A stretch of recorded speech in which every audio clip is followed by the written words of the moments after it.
after a night that felt like sleeping in the tropics, is 4 more. 3 who will be happy with mid-table respectability, and 1, well, they're going to crash and burn.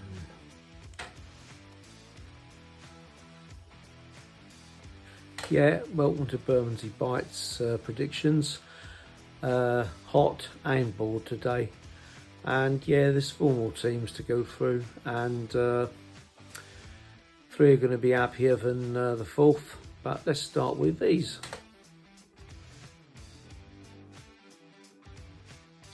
So yeah, the first of these being Derby County, managed by their old player and fan favourite John Eustace, who got very unfairly booted out of Birmingham last season, as we covered in the last video.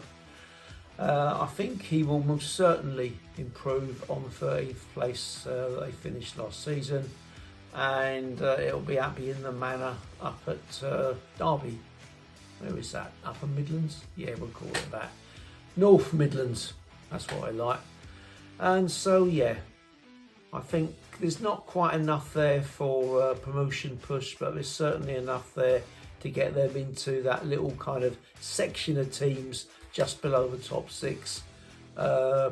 So I'm thinking they're going to do well, and the struggle that they've had, and not only with the team but the management as well, that's the thing of the past. They're going to do all right. So Derby County, yeah, we'll have them in that could do well.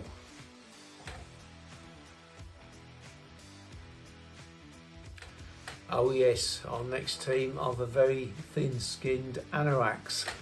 It's Charlton Athletic.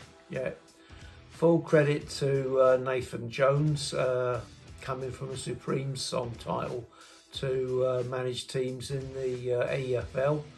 He did very well when he was at Luton, and he's obviously transferred that over to Charlton.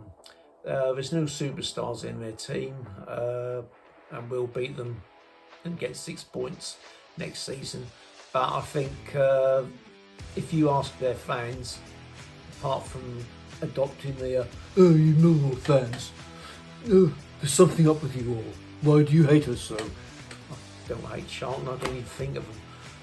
But if you asked any of them, they would probably say, yeah, in all honesty, a mid-table finish would be good for us, and then we can push on from there. So yeah, they're not going to struggle going down again, I don't think. Charlton, mid-table, not bothering relegation, not bothering promotion, just keeping their fans happy. There.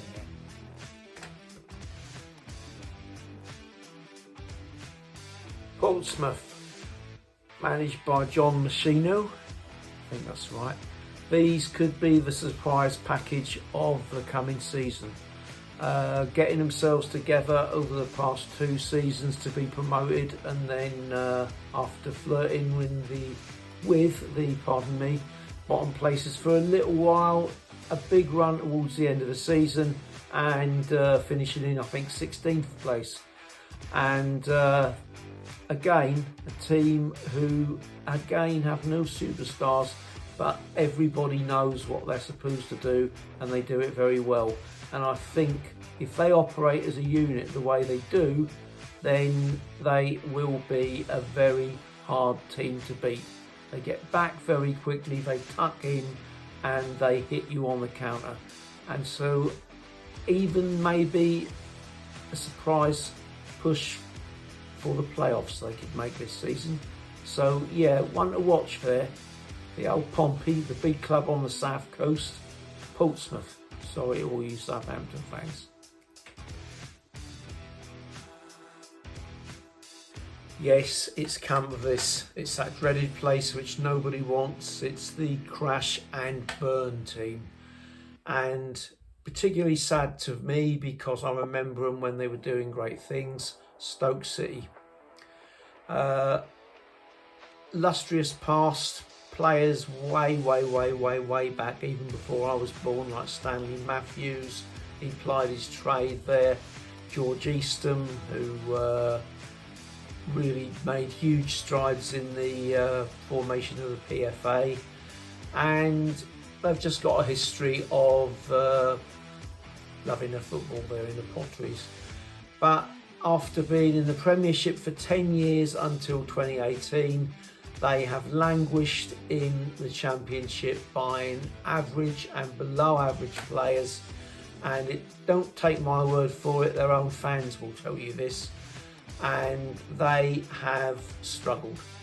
They've struggled with the art of actually buying players, and come of that, keeping a management structure in place, which everybody needs, which is going to bring them back up to where they think they should be. And it just ain't going to happen. I think this season it's all going to come crashing down on them. Currently managed by Mark Robins, who many thought, me included, would make a great Millwall manager. One difference: at Coventry, where he actually achieved great things, he was managed by his sidekick, who put an awful lot into that that situation, Adi Vivash. Those two were good. They were like Clough and Taylor. But Mark on his own, I think that job is going to be too big for him. They should never, going back seasons, have sacked Michael Neal. And as I say, they are just drifting aimlessly, and one more change of manager ain't going to change it. They're being propped up at the moment by the Coates family, better known as Bet365. But Bet365, I must get more sleep tonight, ain't going to keep pouring money, good over bad, into the club, as what's happening at the moment. And yeah, I can see them starting next season in League One. And it saddens me greatly. I've got a lot of Stokies online who been saying this for seasons. Unfortunately, I think this season it's going to happen. So there you go. 4 more teams, 3 for the middle of the table. Maybe one of those 3 pushing up to the playoffs. But then another one who I think are going to find the tough realities of life in the Championship. I'm going to see them starting next year in the League One. Right, hope you liked it. Another one coming up soon, because I'm bored. And basically, you take care.